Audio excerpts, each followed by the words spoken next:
অ্যাডিলেডের দিনরাতের টেস্টের প্রথম দিনেই চাপে পড়ে গেছে ভারত। প্রথমে ব্যাটারদের ব্যর্থতায় 180 রানে শেষ হয় ভারতের প্রথম ইনিংস। টস জিতে ব্যাটিংয়ে নেমেছিলেন রোহিত শর্মারা, কিন্তু মিচেল স্টার্ক, প্যাট কামিন্স ও বোল্যান্ডের বিধ্বংসী বোলিংয়ের সামনে ভারতীয় ব্যাটিং লাইন আপ ক্রমশ নড়বড়ে হয়ে পড়ে। কেএল রাহুল ও শুভমন গিল দ্বিতীয় উইকেটে 69 রানের পার্টনারশিপ করলেও তা একদমই যথেষ্ট ছিল না।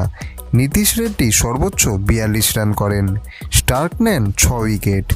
অস্ট্রেলিয়া ব্যাট করতে নেমে শুরুটা ভালোই করে। উসমান খাওয়াজা 13 রান করে বুমরার শিকার হন। দিনের শেষে ম্যাক্সওয়েনি 38 রান ও লাবুসেন 20 রানে অপরাজিত রয়েছেন। এই মুহূর্তে অস্ট্রেলিয়ার স্কোর 86 রানে 1 উইকেট। এখনও তারা ভারতের থেকে 94 রানে পিছিয়ে। দ্বিতীয় দিনে ভারতীয় বোলারদের কাছে ম্যাচে ফেরার বড় চ্যালেঞ্জ অপেক্ষা করে রয়েছে।